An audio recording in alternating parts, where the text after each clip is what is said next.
नमस्कार बच्चों, आज हम हिंदी व्याकरण के पाठ 6 संधि की जानकारी हासिल करेंगे। उसके बारे में जानेंगे कि संधि होती क्या है, संधि है क्या। तो आइए इस पाठ का अध्ययन करते हैं। जैसे कि पाठ का नाम है संधि। संधि का जैसे कि आप देख रहे हैं यहाँ पर, संधि का मतलब है जॉइनिंग। जॉइनिंग मतलब जोड़ना। संधि का अर्थ सबसे पहले हम जानते हैं कि संधि का अर्थ होता क्या है। संधि संस्कृत भाषा का शब्द है। संधि जो है वो क्या है? संस्कृत भाषा का शब्द है, जिसका अर्थ होता है मेल। अब मेल मतलब क्या होता है? जोड़ना।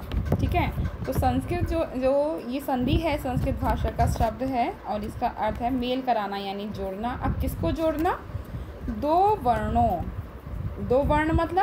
वर्ण मतलब होता है अक्षर। ठीक है। तो दो अक्षरों के जोड़ने को या दो वर्णों के मेल को यानी जोड़ने को ही संधि कहते हैं। तो संधि का मतलब है जोड़ना, और यहाँ पर क्योंकि ये हिंदी भाषा में प्रयोग किया जा रहा है तो इसका मतलब है कि दो वर्णों को जोड़ना। ठीक है, संधि कहलाता है। संधि की परिभाषा के बारे में जानते हैं। दो वर्णों के मेल से होने वाले विकार। अब दो वर्णों के मतलब दो अक्षरों के, मेल मतलब जोड़ने से, होने वाले विकार मतलब परिवर्तन। विकार का मतलब होता है परिवर्तन या चेंज। जब हम दो वर्णों को जोड़ते हैं तो उसमें चेंजेस होते हैं। ठीक है। तो वही जो चेंजेस जो होते हैं वही क्या कहलाता है? वो संधि कहलाता है। वो विकार, वो परिवर्तन क्या कहलाता है? संधि कहलाता है। इतना तो आप समझ गए होंगे बच्चों। अब आगे इसके एग्जाम्पल भी दिए हैं। जैसे कि स्वर संधि में क्या होता है? अभी जैसे कि आ जमा आ बराबर क्या होता है? बड़ा आ। ठीक है। तो जब हम आ यानी वर्ण है ये भी, और फिर से आ ये भी एक वर्ण है। जब हम इन दो वर्णों को जोड़ेंगे तो इन दोनों के जोड़ने से क्या होगा? ये देखिए क्या है? ये बड़ा आ है। ठीक है। तो ये क्या बनेगा? बड़ा आ बन गया। तो ये परिवर्तन हुआ और इसमें चेंज हो गया। जैसे कि छोटा आ, या फिर हम इसमें बड़ा आ भी जोड़ेंगे, फिर इन दोनों के मेल से क्या बनेगा? बड़ा आ। ठीक है। तो ये क्या है? ये संधि है, क्योंकि परिवर्तन हो रहा है। इसे वर्णों के जोड़ने पर क्या हो रहा है? परिवर्तन हो रहा है, इसलिए इसे हम क्या कहेंगे? संधि कहेंगे। अब ये संधि का आगे की प्रक्रिया क्या है, इसको हम आगे जानते हैं। जैसे कि आपका नीचे उदाहरण भी दे रखा है, भानुदय। तो भानु, ठीक है, और उदय। तो यहाँ पर दो शब्द हैं यहाँ पर, भानु उदय। तो इनमें अब हमने कौन कौन से वर्ण जोड़े ये ध्यान दे दीजिएगा। आप लोग जानते हैं कि प्रत्येक वर्ण जो होता है, व्यंजन जो होता है, प्रत्येक व्यंजन वो स्वर की सहायता से बोला जाता है। ये पहले ही आपको समझाया जा चुका है। तो यहाँ पर जो भानु शब्द है, भानु, तो भानु में क्या है? अंत में ना है। ठीक है। और ना में कौन सी मात्रा है? छोटे ऊ की। ठीक है। छोटे ऊ की मात्रा है भानु में, और इधर क्या है? उदय। ठीक है। अब उदय जो है इसका पहला अक्षर क्या है? ये क्या है? ये भी ऊ है। ठीक है। अब इस ऊ को और इस ऊ को हम इन दोनों को जब हम मिलाएंगे, प्लस करेंगे, तो क्या बनेगा? बड़ा ओ। ठीक है। तो इन दोनों के मिलने से क्या परिवर्तन हुआ? बड़ा ऊ बन गया। अब जैसे कि आप देख रहे हैं, तो भानुदे में क्या हुआ? बड़े ऊ की मात्रा इसमें आ गई। तो ये परिवर्तन हुआ, और इन दोनों के मिलने से ये परिवर्तन होने के कारण ये क्या कहलाया? संधि कहलाया। ठीक है। तो इतना आपको क्लियर हो गया होगा कि संधि किसे कहते हैं। तो संधि दो वर्णों के पारस्परिक मेल को कहते हैं। पारस्परिक मतलब आपस में मेल को। ठीक है। तो संधि का मतलब होता है जुड़ना या जोड़ना, और जब दो वर्णों को जोड़ा जाता है, फिर उसमें जो विकार उत्पन्न होता है या परिवर्तन जो आता है उसे हम संधि कहते हैं। आगे है संधि विच्छेद। अब संधि विच्छेद क्या है? संधि तो आप जानते हैं, संधि का मतलब होता है जोड़ना, ठीक है। अब है विच्छेद। विच्छेद का मतलब होता है अलग अलग करना, ठीक है। संधि मतलब वर्णों को जोड़कर लिखना और विच्छेद मतलब वर्णों को अलग अलग करके लिखना। संधि के नियमों द्वारा मिले वर्णों को फिर से उनकी पहली स्थिति में पहुंचा दिया जाना, वर्णों की को अलग अलग कर देना, ठीक है। तो ये वर्णों को अलग अलग कर देना क्या कहलाता है? संधि विच्छेद कहलाता है। मतलब जैसे वो थे उनको वैसे ही बना देना संधि विच्छेद कहलाता है। जैसे कि हमने भानुदे का किया था, भानु प्लस उदय, ये तो किया था, तो इसको हमने भानुदे, इसका भानुदय हो गया था, भानुदय, ठीक है। तो ये जो हो गया था भानुदय, ये तो क्या था? संधि था। अब फिर से हम इसको अलग करेंगे, भानु प्लस उदय, ठीक है। तो ये फिर से क्या हो गया? संधि विच्छेद हो गया। जोड़ना संधि है और अलग अलग करना क्या कहलाता है? संधि विच्छेद कहलाता है। इतना आपको क्लियर हो गया? जैसे कि आप यहाँ भी एग्जाम्पल में देख रहे हैं, इधर जो टेबल बनी हुई है, इस टेबल के एक साइड में, संधि के साइड में क्या है? संधि हो रखे शब्द हैं, और संधि विच्छेद में जो उनको अलग अलग करके किया गया है वो हैं। तो ये आपको स्पष्ट हो गया होगा, ये क्या है? संधि है और ये संधि विच्छेद है, ठीक है। तो जोड़ना संधि है और अलग अलग करना संधि विच्छेद है। अब आइए जानते हैं संधि के भेदों के बारे में। संधि के भेद। संधि के 3 भेद माने जाते हैं: स्वर संधि, व्यंजन संधि और विसर्ग संधि, ठीक है। तो स्वर संधि क्या है? ये आप लोगों ने देखा है, जो आपकी वर्णमाला है तो उसको विभाजित किया गया है स्वर और व्यंजन में, ठीक है। तो 11 जो स्वर होते हैं हिंदी में, स्वर में विभाजित किया गया है, और व्यंजन होते हैं 33, उसमें विभाजित किया गया है। तो आप ये तो 2 भेद तो इस अनुसार हो गए। और विसर्ग जो है, ये विसर्ग जो आप देख रहे हैं, विसर्ग का मतलब होता है शब्द के अंत में ऐसे दो बिंदुएं लगा देना, ठीक है। तो ये क्या है? विसर्ग है। तो इसकी जो उच्चारण ध्वनि होती है वो क्या होती है? हाँ, हाँ होती है इसकी उच्चारण ध्वनि। तो इस तरीके से संधि के 3 भेद होते हैं। स्वर संधि यानी जब स्वरों को हम जोड़ते हैं तो वो स्वर संधि कहलाता है। व्यंजन संधि जब व्यंजन और व्यंजन को या व्यंजन या स्वर को आपस में जब जोड़ते हैं तो वह व्यंजन संधि कहलाती है। और फिर है विसर्ग संधि। विसर्ग संधि में क्या होता है कि जो विसर्ग हैं उनको हटा करके कोई दूसरा व्यंजन आ जाता है, तो ये विसर्ग संधि के अंतर्गत आता है। तो अभी आपकी जो पुस्तक है वो आपकी पुस्तक में सिर्फ स्वर संधि दे रखा है और व्यंजन संधि और विसर्ग संधि ही दे रखा है, लेकिन मैं यहाँ पर आपको बताने के लिए स्वर संधि के विभागीकरण कर रही हूँ। जो स्वर संधि है उसको भी 5 भागों में विभाजित किया गया है, ठीक है। तो स्वर संधि किसे कहते हैं इसको देखिएगा। स्वर के साथ स्वर का मेल होने पर, ठीक है, मतलब इधर भी स्वर हो और इसके बाद फिर इधर भी स्वर हो, मतलब पहला शब्द भी स्वर हो, पहले शब्द का अंतिम वर्ण भी स्वर हो और दूसरे शब्द का प्रथम वर्ण भी स्वर हो। तो स्वर के साथ स्वर का मेल होने पर, स्वर के साथ स्वर का मेल होने पर जो विकार उत्पन्न होता है, जो चेंज होता है, वह क्या कहलाता है? वह स्वर संधि के अंतर्गत आता है, ठीक है।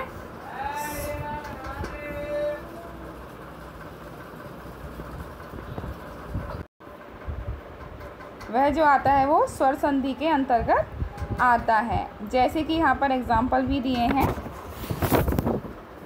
पहला एग्जाम्पल है परोपकार। ठीक है, परोपकार जो शब्द है तो ये पर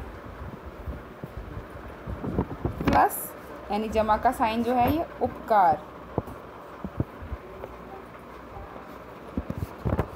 ठीक है, तो उपकार, पर और उपकार जो शब्द है इन दोनों को हम संधि करेंगे, जोड़ेंगे तो रा जो है इस रा में क्या छिपा हुआ है, हमारा आ छिपा हुआ है, क्योंकि प्रत्येक व्यंजन में आ छिपा होता है। ठीक है, अब जो रा हमारा हलंत के साथ रह जाएगा प्लस उपकार ऊ। ठीक है, तो इन दोनों को जो मिला के जो विकार उत्पन्न होगा, जो चेंज होगा, तो आ जमा ऊ क्या होता है, ओ की मात्रा हो जाती है ओ। ठीक है, तो अब ये राग पर ओ की मात्रा लगेगी तो क्या हो जाएगा, रो। और प रो प का र। ठीक है, तो परोपकार इस तरीके से होगा। तो इसलिए यहाँ पर क्या है, स्वर से स्वर का मेल कराया गया है, इसीलिए यहाँ पर स्वर संधि है। यानी कि आ से ऊ का मेल कराया गया तो क्या हो गया, ओ हो गया। ये आगे बताया जाएगा कब क्या चेंज होता है। ठीक है, जैसे कि पुस्तकालय, पुस्तक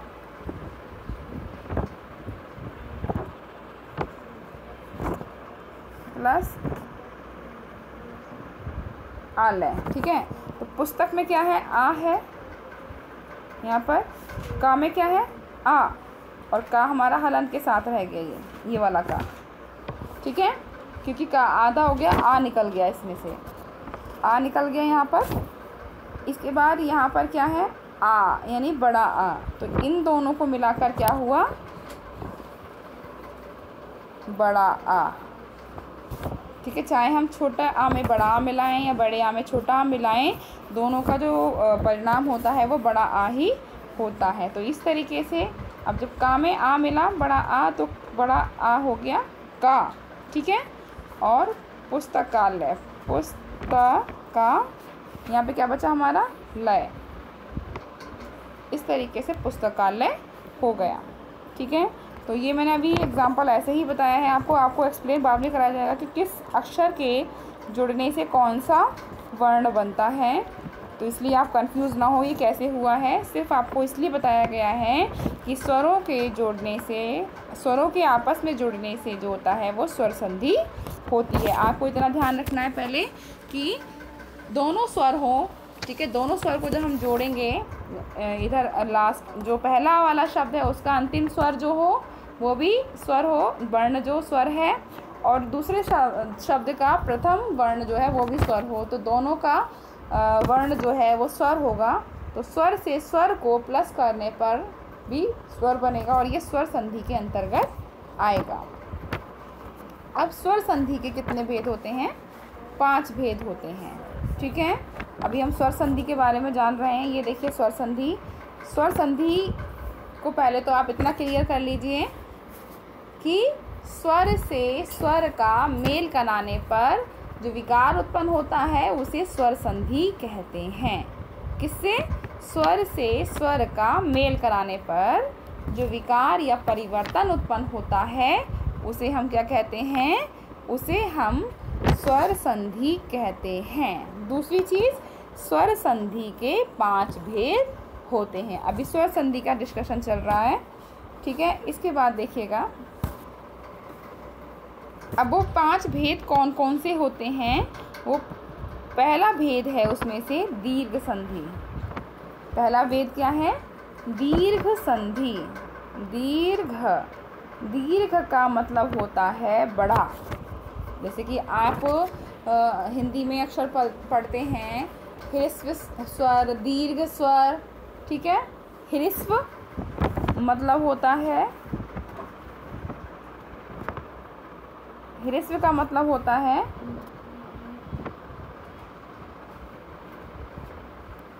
छोटा, और दीर्घ का मतलब होता है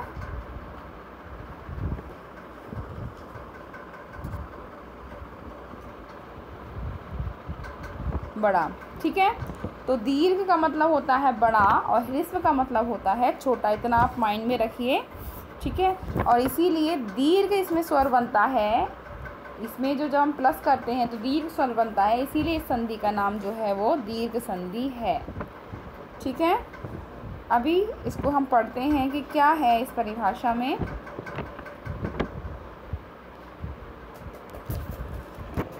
जब ह्रस्व या दीर्घ आ, ह्रस्व मतलब बताया था छोटा, ह्रस्व का मतलब क्या है? छोटा। ठीक है, तो जब ह्रस्व या दीर्घ, दीर्घ मतलब बड़ा, ह्रस्व या दीर्घ आ, ई और ऊ, तीन शब्द हैं, तीन अक्षर हैं यहाँ पर, आ, ई और ऊ। ये ध्यान रखिएगा, ये कैसे हैं? तीनों स्वर कैसे हो? ह्रस्व हो या फिर दीर्घ हो, मतलब छोटे हो या बड़े हो। जैसे आप पढ़ते हैं छोटा बड़ा, छोटी बड़ी, छोटा ऊ बड़ा ऊ, तो ये कैसे भी हों। ठीक है, छोटे हों या बड़े हों, और उससे परे मतलब उसके बाद में ह्रस्व या दीर्घ आ, ई, ऊ आए तो, जैसे कि आ के बाद आ आए, ठीक है, या फिर ई के बाद ई आए, और या फिर ऊ के बाद ऊ आए। चाहे छोटा ऊ बड़ा ऊ, इससे मतलब नहीं है, लेकिन आ के बाद आ आए और ऊ के बाद ई आए और ऊ के बाद ऊ आए। इस कंडीशन में क्या होता है? बड़ा आ, जहाँ पे हम बड़े आ को प्लस करेंगे तो बड़ा आ हो जाएगा, छोटी ई या बड़ी को प्लस करेंगे तो बड़ी ई हो जाएगा, और छोटा ऊ बड़ा ऊ या बड़ा ऊ छोटा ऊ को प्लस करेंगे हम तो बड़ा ऊ हो जाएगा, मतलब दीर्घ हो जाएंगे। ठीक है, इतना क्लियर हो गया कि आ का बड़ा हो जाएगा, छोटी ई का बड़ी हो जाएगा, और छोटे ऊ का बड़ा ऊ हो जाएगा। ठीक है, आ का आ हो जाएगा, ई का ई हो जाएगा, और ऊ का ऊ हो जाएगा। चाहे कंडीशन कोई भी हो, छोटा हो बड़ा हो। जैसे कि यहाँ पर देखिए आप, छोटा ऊ प्लस बड़ा ऊ दे रखा है तो बड़ा ऊ है। ठीक है, बस ये देखना है कि समान स्वर हो, ऊ है तो ऊ ही हो, ई ना हो। आ है तो आ ही हो, मतलब पहले वाला शब्द भी आ हो, दूसरा वाला अक्षर भी आ हो, तब बड़ा आ हो जाएगा। इधर पहले वाला अक्षर भी ई हो, दूसरा वाला अक्षर भी ई हो तो बड़ी ई हो जाएगा। छोटा वाला अक्षर इसमें पहला वाला अक्षर भी ऊ हो और बाद वाला अक्षर भी ऊ हो तो क्या हो जाएगा?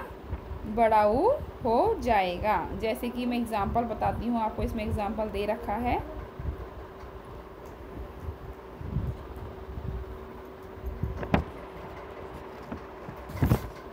जैसे विद्यार्थी, विद्यार्थी जो शब्द है इसको हम देखिए, हम लिखते हैं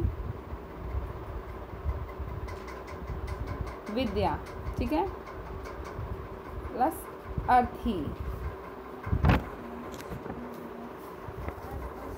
विद्या मतलब विद्या होता है, ज्ञान होता है। अर्थी मतलब जो ज्ञान का इच्छुक है, लेने वाला है, ज्ञान लेने वाला। ठीक है, विद्या लेने वाला तो विद्यार्थी होता है।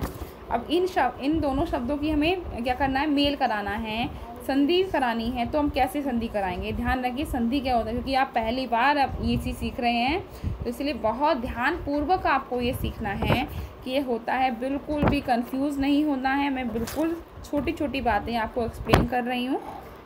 जैसे कि धा, ये जो धा नहीं है, ये द्या है। ठीक है, पहले चीज़ तो ये ध्यान रखिएगा, इस अक्षर में दो अक्षर पहले से मिले होते हैं।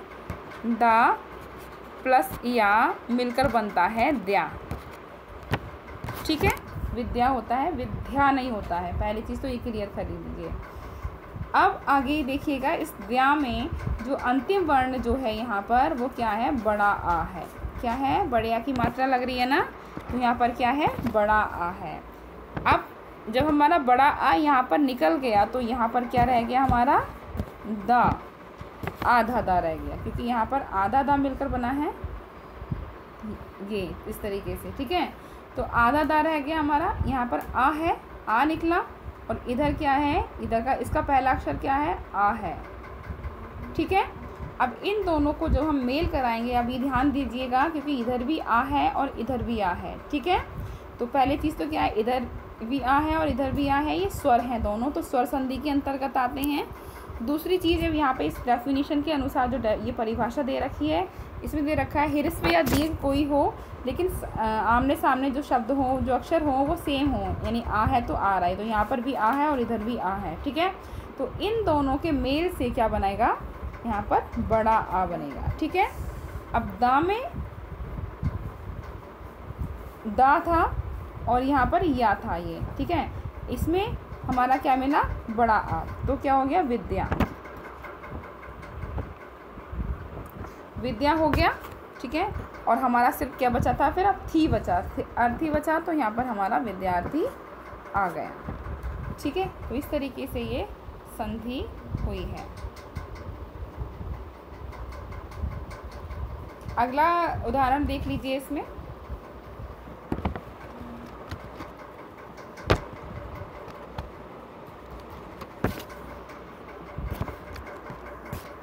अगला उदाहरण है सुक्ति। तो सुक्ति में देखिए पहला शब्द क्या है, सु, और दूसरा शब्द है उक्ति। इसका मतलब क्या होता है, सु मतलब अच्छी और उक्ति मतलब बात, अच्छी बात या कही गई बात, अच्छी कही गई बात। अब जो पहला हम जो ये सु देखेंगे, सु में कौन सी मात्रा है, लास्ट में ऊ की मात्रा है, कौन से, छोटे ऊ की मात्रा है, ठीक है। और इधर इसका प्रथम अक्षर कौन सा है, छोटा ऊ, ठीक है। तो अब हमारी जब सा में से ऊ की मात्रा निकल गई यहाँ पर, तो हमारे पास सा कैसा बचा, हलंत वाला, क्योंकि आ हमारा जो ऊ की मात्रा थी वो उसमें से निकल गई, तो सा आधा अक्षर का बचा, ठीक है, हलंत है ये। अब जब हम इधर ये छोटा ऊ है और इधर भी छोटा ऊ है, तो इन दोनों को जब हम प्लस करेंगे, जोड़ेंगे, मेल कराएंगे, तो क्या बनेगा यहाँ पर, बड़ा ऊ, ठीक है। क्यों, क्योंकि फिर यह क्या बन जाएगा, दीर्घ बन जाएगा। छोटा ऊ यानी ह्रस्व ऊ और ह्रस्व ऊ मिलके क्या बना, दीर्घ ऊ बन गया, दीर्घ संधि हो गई है, ठीक है। जहाँ पर भी दीर्घ आए, दीर्घ ई आए और दीर्घ ऊ आए, वह दीर्घ संधि होगी, ठीक है। तो यहाँ पर इसको मिलाकर क्या बन गया, बड़ा ऊ बन गया। जब हम इस सा में हमने बड़ा ऊ मिलाया तो क्या हो गया, सु, ठीक है। और क्या बचा था हमारा, फिर अक्ति बचा था, तो हम यहाँ पर ये अक्ति हमने यहाँ पर लिख दिया, सूक्ति, ये हमारा क्या बना, सूक्ति। तो ये कौन सी संधि के अंतर्गत है, ये दीर्घ संधि के अंतर्गत है। बस हमें क्या ध्यान रखा है, दीर्घ संधि दीर्घ मतलब बड़ा, तो जहाँ पर भी बड़ी मात्राएं हो, कौन कौन सी बड़ी मात्रा हो, बड़े आ की, ठीक है, बड़ा आ, बड़ी ई और बड़ा ऊ, तो इसका मतलब ये कौन सी संधि है, ये दीर्घ संधि है, ठीक है। तो इतना आपको क्लियर हो गया होगा बच्चों। पहली चीज़ हमने सीखी, संधि किसे कहते हैं, संधि दो वर्णों के मेल को कहते हैं, ठीक है, या दो वर्णों के मेल करने से जो विकार उत्पन्न होता है उसे संधि कहते हैं। फिर हमने सीखा संधि विच्छेद किसे कहते हैं। तो संधि विच्छेद किसे कहते हैं, जब हम संधि को विच्छेद अलग अलग करके लिखते हैं, यानी वर्णों को अलग अलग करके लिखते हैं, तो उसे संधि विच्छेद कहते हैं, ठीक है। उसके बाद हमने सीखा कि संधि के भेद कितने होते हैं। संधि के 3 भेद होते हैं, स्वर संधि, व्यंजन संधि, विसर्ग संधि। अब हम अध्ययन कर रहे हैं स्वर संधि का। तो स्वर संधि के 5 भेद होते हैं, ठीक है। स्वर संधि मतलब स्वरों को जोड़ना, व्यंजनों को नहीं, सिर्फ स्वरों को जोड़ना, ये स्वर संधि के अंतर्गत आता है। तो स्वर संधि के 5 भेद बताए थे, जिसमें कि पहला है दीर्घ संधि। मैंने 5 नहीं बताए एक साथ आपको, पहला भेद बताया है सिर्फ दीर्घ संधि। दीर्घ मतलब बड़ा होना, ठीक है। दीर्घ का मतलब क्या है, बड़ा। तो जहाँ पर भी बड़ा आ, बड़ा ई और बड़ा ऊ हो, तो वहाँ पर क्या होगी, वो दीर्घ संधि होगी, ठीक है। इतना क्लियर हो गया आपको। अब दूसरा जो इसका भेद है वो है गुण संधि। ठीक है, गुण संधि। अब इसकी परिभाषा क्या है देखिए, जब आ या आ यानी छोटे आ और बड़े आ के आगे ई उ और री स्वर आते हैं तो इनके परस्पर मेल से क्रमशः ए, ओ और अर बन जाता है। जैसे कि अभी देखिए, आ के बाद कोई सा भी आ हो, छोटा हो या बड़ा आ हो, इसके बाद क्या आएगा, अगर ई आएगी, ठीक है, ई आएगी, कोई सी भी ई आए, छोटी ई आए, बड़ी ई आए, इससे मतलब नहीं है, तो ए हो जाएगा। ठीक है, और ऊ आएगा, कोई सा भी ऊ आए, बड़ा ऊ आए या छोटा ऊ आए, इससे मतलब नहीं है, तो क्या हो जाएगा, ओ हो जाएगा। ठीक है, और इसके बाद री से ऋषि जो होता है ये आएगा तो अर हो जाएगा। ठीक है, अर हो जाएगा। आपको 3 चीज़ें याद रखनी है कि आ के बाद कोई सा भी आ हो, ई आएगा तो ए हो जाएगा, ऊ आएगा तो ओ हो जाएगा, और री आएगा तो अर हो जाएगा। कौन कौन सी 3 चीज़ें याद रखनी है कि किसी भी आ के बाद ई आएगा तो ए हो जाएगा, ऊ आएगा तो ओ हो जाएगा, री आएगा तो अर हो जाएगा। ठीक है, जैसे कि इसकी एग्जांपल देखिए,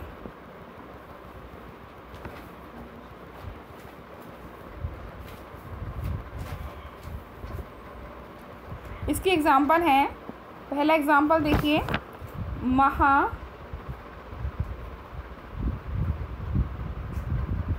प्लस यानी जमा का साइन ईश। ठीक है, महा मतलब महान और ईश मतलब भगवान। ठीक है, महा ईश।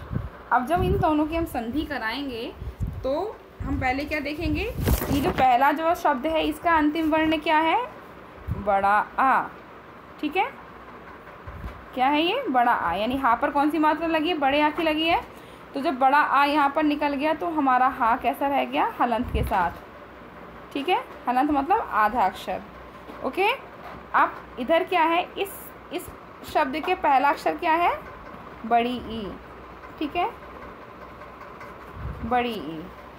ओके, तो जब हम इन दोनों का मेल कराएंगे, जैसे कि आ के बाद ई, जैसे आप ये देख रहे हैं। ठीक है, तो जब हम क्या बनेगा, ये ए। ओके, ए बन गया। अब इस ए को हम हा पर लगाएंगे तो हा पर ए की मात्रा कैसे लगेगी, इस तरीके से। ठीक है, ओके, अब हम यहाँ से माँ ले लेंगे, ये माँ है, और यहाँ पर हमारा श बचा महेश। ठीक है, तो इसीलिए हमें ध्यान रखना है कि आ के बाद ये कौन सा पोर्शन है, आ के बाद ई आएगी तो ए हो जाएगा। ठीक है, आ के बाद ई आएगी तो ए हो जाएगा, ये गुण संधि के अंतर्गत है। अब दूसरा एग्जाम्पल देखिए,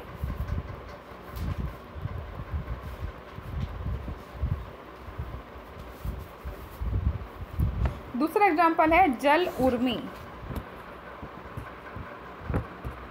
जल उर्मी,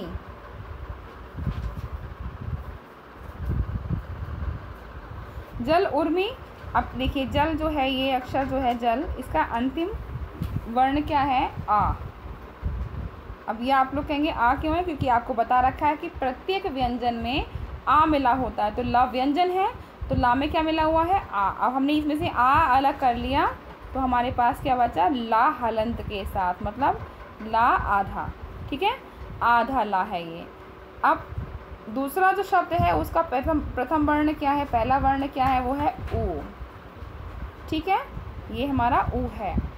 तो अब इस गुण संधि के अनुसार जब आ के बाद ऊ आता है तो क्या हो जाता है, ओ हो जाता है। ठीक है, ओ हो जाता है। तो अब क्या हो गया, ये इस संधि के अनुसार, गुण संधि के अनुसार आ के बाद ऊ आ गया। कोई सा भी आ हो इससे मतलब नहीं है, कोई सा भी ऊ हो इससे मतलब नहीं है, बस ये देखना है आ के बाद ऊ है तो ओ हो जाएगा। ठीक है, अब इस ओ की मात्रा को जब हम ला पर लगाएंगे तो क्या हो जाएगा, लो। ठीक है, लो हो जाएगा। अब हमारा यहाँ पर जा बचा हुआ था, जा हमारा यहाँ पर आ गया, जा लो, और अरबी यहाँ पर बचा था तो ये आ गया जलोर मी। ठीक है, ये हमारा कौन सी संधि है, गुण संधि है। ये बहुत एक एक बारीकी से बता रही हूँ और ध्यान से आप लोग समझिए बच्चों, धैर्यपूर्वक समझिएगा इसको, कंफ्यूज होने की बिल्कुल ज़रूरत नहीं है।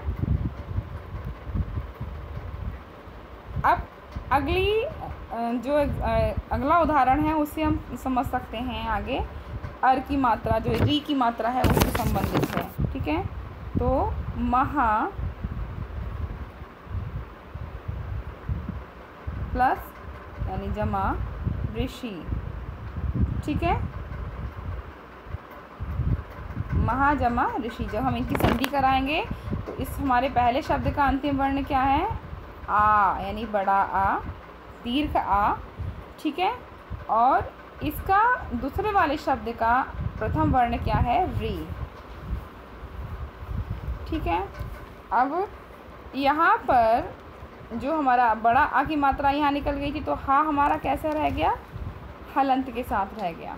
ठीक है, हलंत मतलब आधा। ठीक है, अब इस संधि के अनुसार जैसे कि आ के बाद री आएगा तो क्या हो जाएगा, अर हो जाएगा।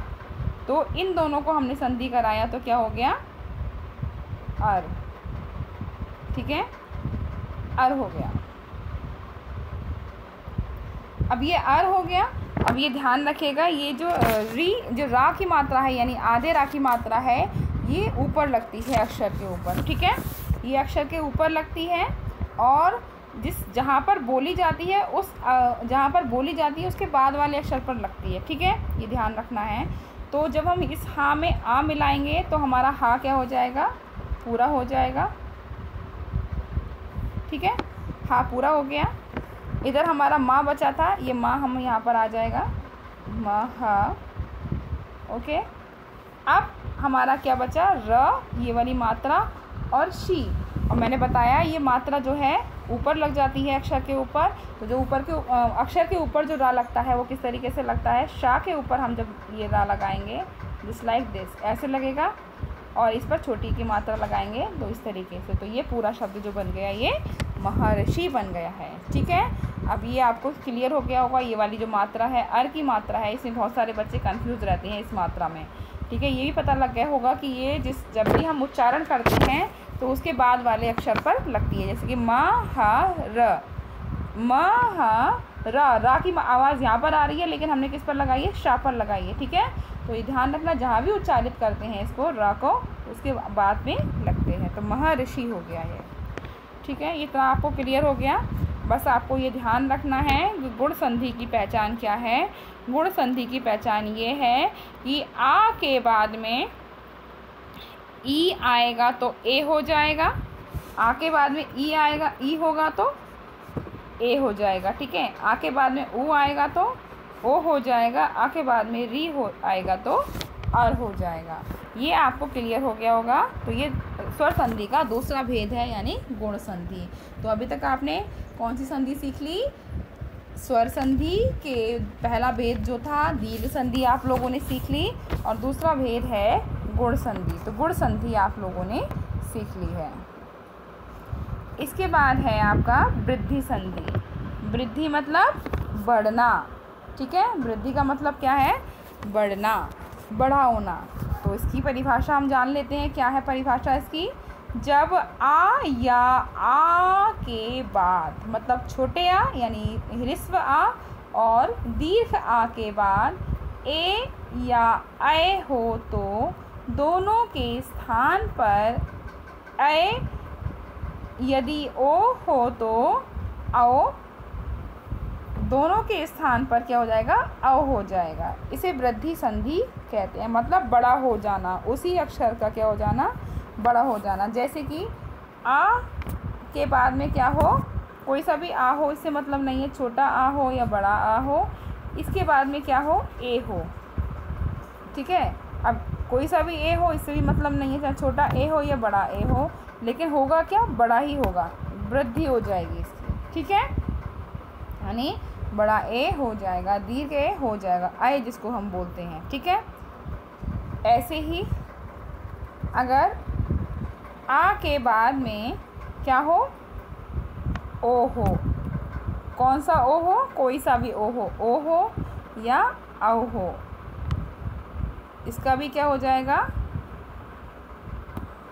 दीर्घ हो जाएगा। क्या हो जाएगा, इसका भी दीर्घ हो जाएगा, यानी कि औ हो जाएगा। ठीक है, तो ये क्लियर हो गया आपको। बस ये ध्यान रखना है, ए हो तो औ हो, ए हो जाएगा, और ओ हो तो औ हो जाएगा, मतलब उसी की बड़ी मात्रा हो जाएगी। ठीक है, इसका एग्जाम्पल देख लेते हैं हम लोग।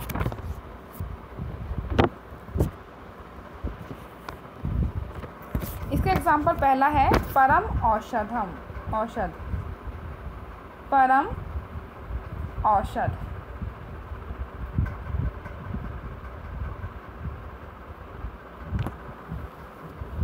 ठीक है, परम औषध में अब जो पहला शब्द है परम, ठीक है, तो परम में माँ जो हमारा अंतिम अक्षर जो है माँ है, वो अब माँ में से क्या निकल जाएगा, आ निकल जाएगा, हम आ को निकाल लेंगे।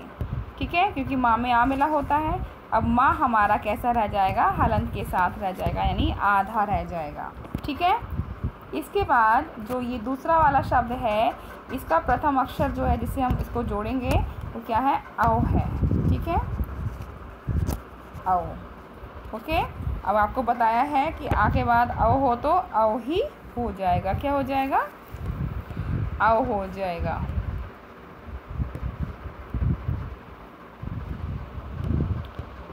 ठीक है, औ। अब क्या करेंगे हम, इस माँ को इस औ से जोड़ेंगे तो क्या हो जाएगा, मौ। ठीक है, मौ हो गया। अब यहाँ पे हमारा क्या बचा, परम, पर, तो पर मौ, इधर हमारा क्या बचा, शद।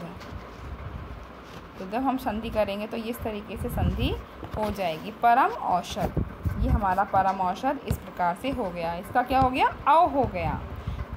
ठीक है, बड़ी हो गई, वृद्धि हो गई इसमें, तो इसीलिए वृद्धि संधि है। दूसरा एग्जाम्पल और देखेंगे हम इसका।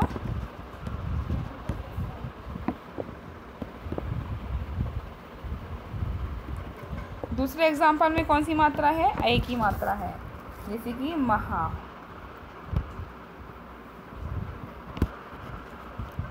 जमा ऐश्वर्य, ऐश्वर्य।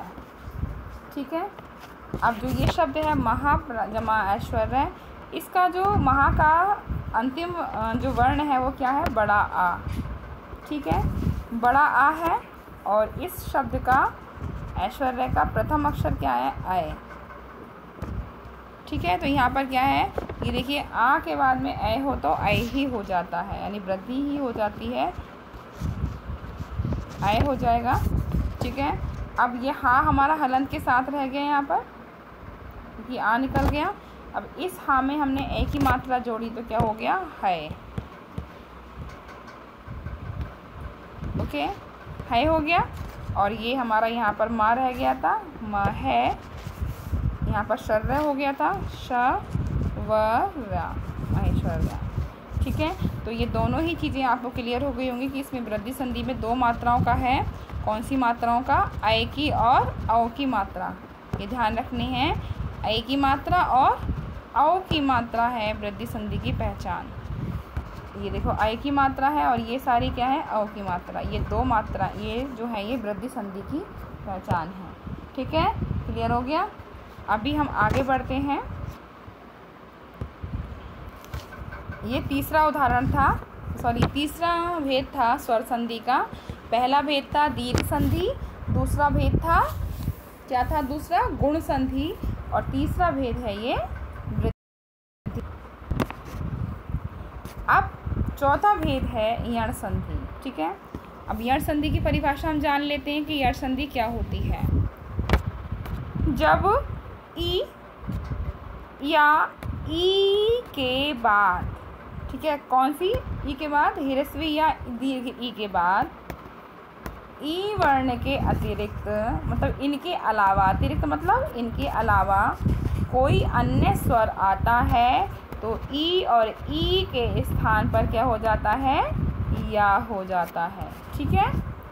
और ऊ, यदि ऊ या ऊ के बाद ऊ वर्ण के अतिरिक्त, अतिरिक्त मतलब अलावा अन्य स्वर आता है तो ऊ का क्या हो जाता है, वा हो जाता है। और री के बाद अतिरिक्त कोई अन्य स्वर आता है तो रा हो जाता है। अभी आप थोड़ा कंफ्यूज हो गए होंगे, मैं आपको एग्जांपल क्लियर के बताती हूँ, उसको देखिएगा क्या है। जब ई के बाद ई के अलावा कोई भी अन्य स्वर आए, मान लीजिए आ गया, ठीक है, तो क्या हो जाएगा, या हो जाएगा, ओके, या, ठीक है। अब है ऊ, ऊ के बाद कोई अन्य स्वर आए, नहीं आ जाए, तो क्या हो जाएगा, वा। और री, री से ऋषि, री के बाद में कोई अन्य स्वर आए,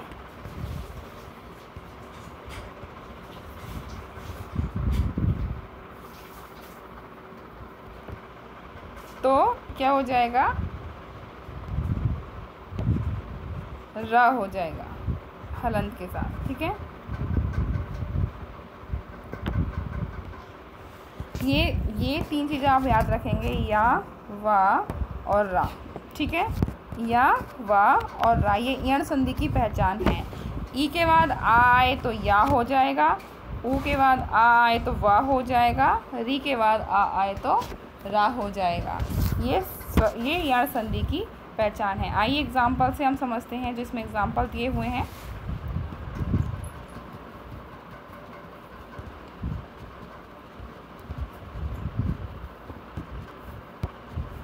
जैसे पहला शब्द देखिएगा, यदि, जमा अपि, ओके, तो यदि जमा अपि। अब जो इस शब्द का अंतिम वर्ण जो है वो क्या है, पता है आपको क्या है, दी नहीं है, दा के ऊपर कौन सी मात्रा है, ई की मात्रा है, तो हमारा अंतिम वर्ण क्या हो गया, ई। छोटी ई की मात्रा है तो इसलिए छोटी ई हो गया, और दा हमारा कैसा रह गया, हलंत के साथ, ठीक है। अब इस शब्द का पहला वर्ण क्या है, आ है, ठीक है। तो अब यहाँ पर क्या बताया है, ई और आ मिलके क्या बनता है, या बनता है, ठीक है ना। तो क्या बनता है, या बनता है। अब दा और या मिलके क्या बनता है, द्या। ये पता है आपको, तो ये आप ऐसे भी देख सकते हैं, ये वाला द्या, ठीक है, जो मैंने आपको बताया था, ये द्या होता है, इसमें दा और या मिलके बनते हैं तो द्या होता है। तो जब हम इसको अब लिखेंगे तो ये वाला या हमारा यहाँ पे आ जाएगा, या, और ये दा हमारा, द्या हमारा यहाँ पर आ जाएगा, यद, और यहाँ बचा हमारा पी, तो यद्यपि, ठीक है। तो ये हमारी संधि के अनुसार क्या हो गया, ये ई और आ या में बदल गया, तो यहाँ हो गया यस, ये यण संधि का उदाहरण हो गया, यद्यपि। दूसरा आप देखिए एग्जाम्पल, दूसरा क्या है एग्जाम्पल,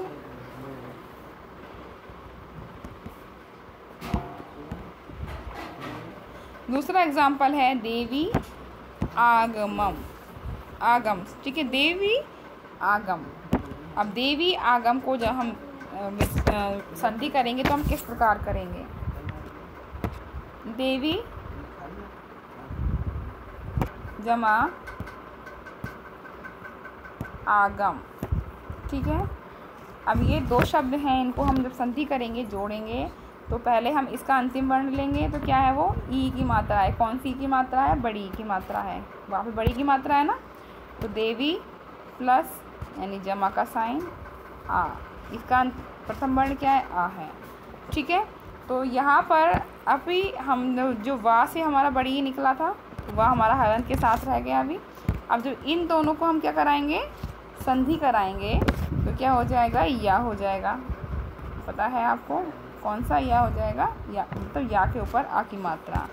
ठीक है, अब वा के बाद कोई भी क्या नहीं है? स्वर नहीं है।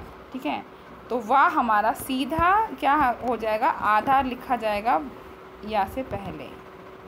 ठीक है, ये देखिएगा, जब किसी भी वर्ण के बाद कोई व्यंजन ना हो तो वह व्यंजन इस तरीके से आधा लिखा जाता है। व्यंजन पूरा जब ही लिखा जाता है जब उसके बाद क्या हो? स्वर हो। तो इसके बाद कोई स्वर नहीं है, तो इसीलिए आधा लिखा जाएगा इस तरीके से, आधा वा। तो देव्या, तो और ये हमारा दा यहाँ पर देव्या, यहाँ पर आ गया देव्या, और यहाँ पे हमारा क्या बचा था? गम।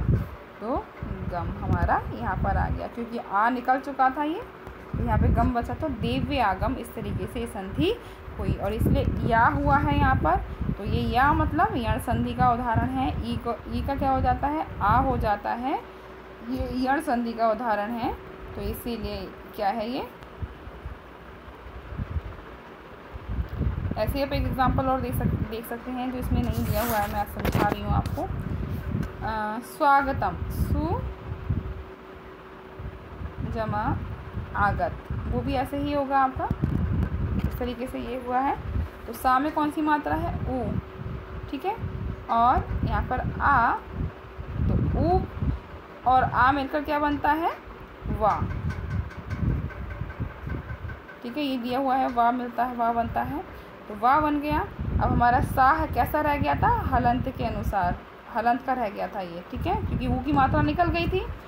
अब देखिएगा, सा के बाद जब सब हम सा को हम ज्वाइन करेंगे इससे, तो सा के बाद कोई स्वर नहीं है, इन दोनों को मिला के व बन गया। अब सा के बाद कोई स्वर नहीं है, तो इसलिए हमारा सा कैसा आ जाएगा? आधा ही आ जाएगा। और फिर वा जो है, वा, क्योंकि वा पे कौन सी आगे मात्रा है, तो ये वा हमारी इस तरीके से स्वा, और यह हमारा गत बचा, स्वागत। इस तरीके से अब हमें यहाँ पे क्या लिखा? वा। ऊप जमा आ मिलके क्या बना? वा बना। ये यण संधि का उदाहरण है, तो इस तरीके से ये हम समझ सकते हैं। तो इसमें तीन मात्राओं का ध्यान तीन अक्षरों का ध्यान रखना है। क्या कि ई के बाद आ आता है तो या हो जाता है, ऊ के बाद आ आता है तो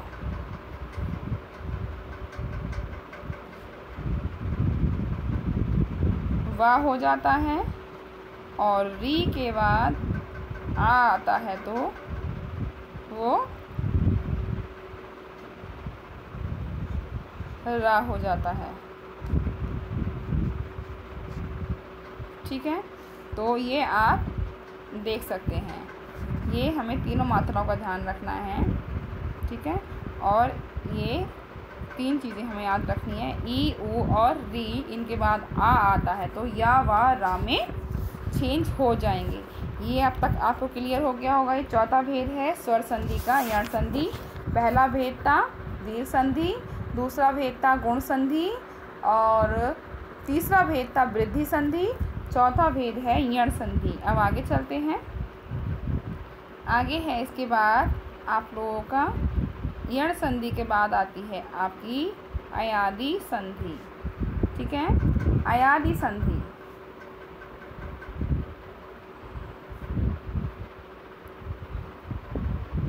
अयादि संधि क्या है?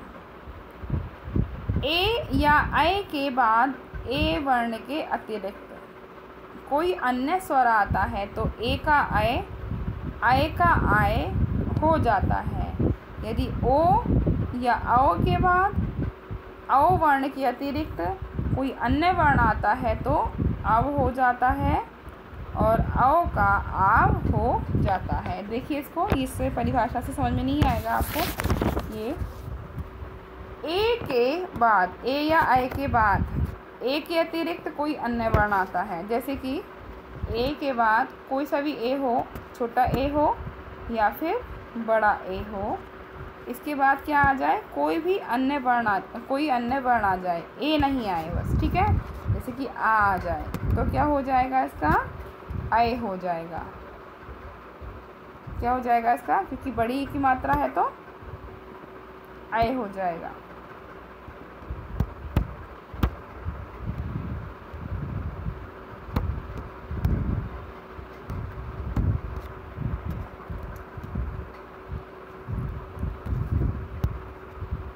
सॉरी, इसमें हम ए को देखेंगे पहले, आए को।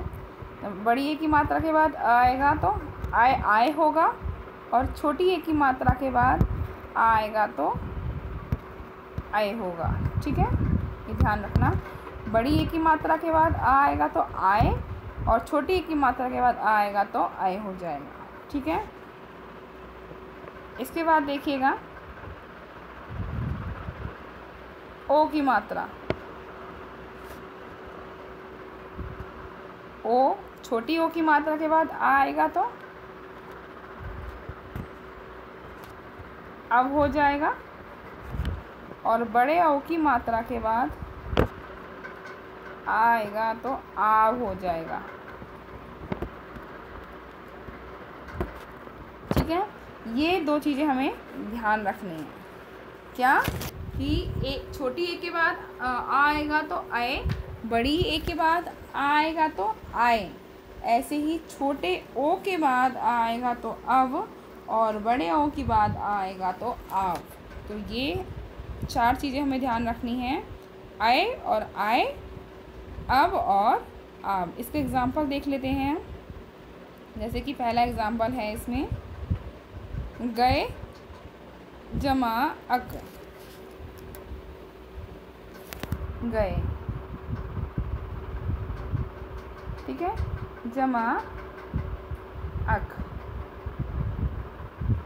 अब यहाँ पर ये जो गए है, इसमें कौन सी मात्रा है, आई की मात्रा है, यानी कि बड़े की मात्रा है, ठीक है। और यहाँ पर इसके बाद में क्या है, आ है, ठीक है, ओके।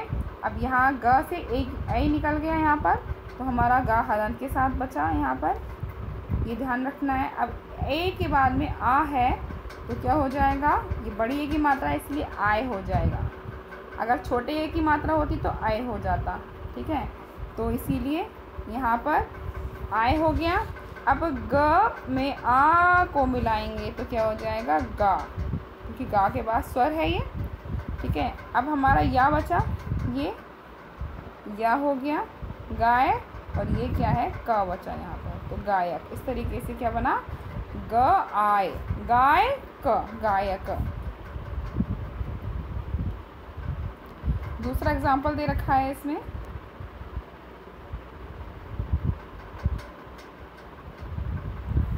दूसरा एग्जाम्पल है 9, औ की मात्रा है जमा 1, ठीक है।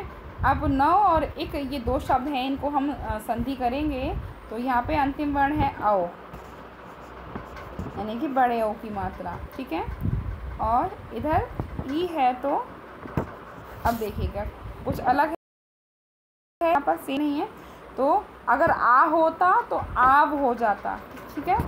आ होता, जैसे कि औ की मात्रा के बाद अगर आ होता तो क्या हो जाता, आव हो जाता, आव।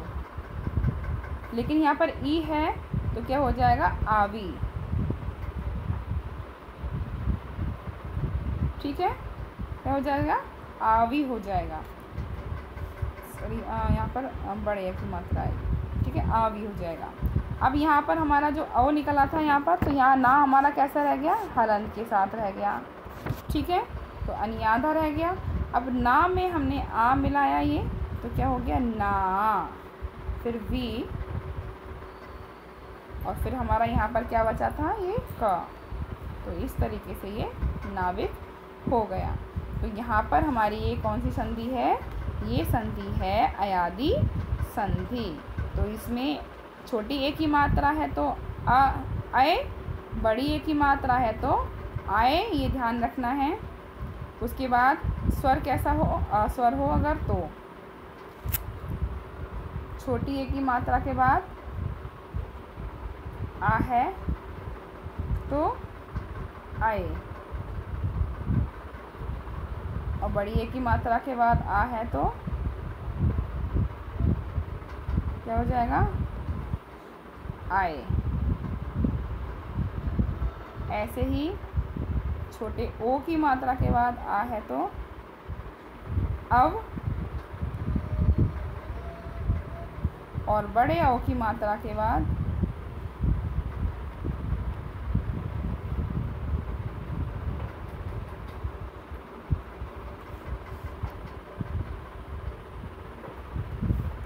बड़े ओ की मात्रा के बाद आ है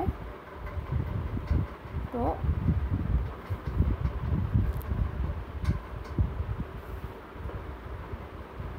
आव।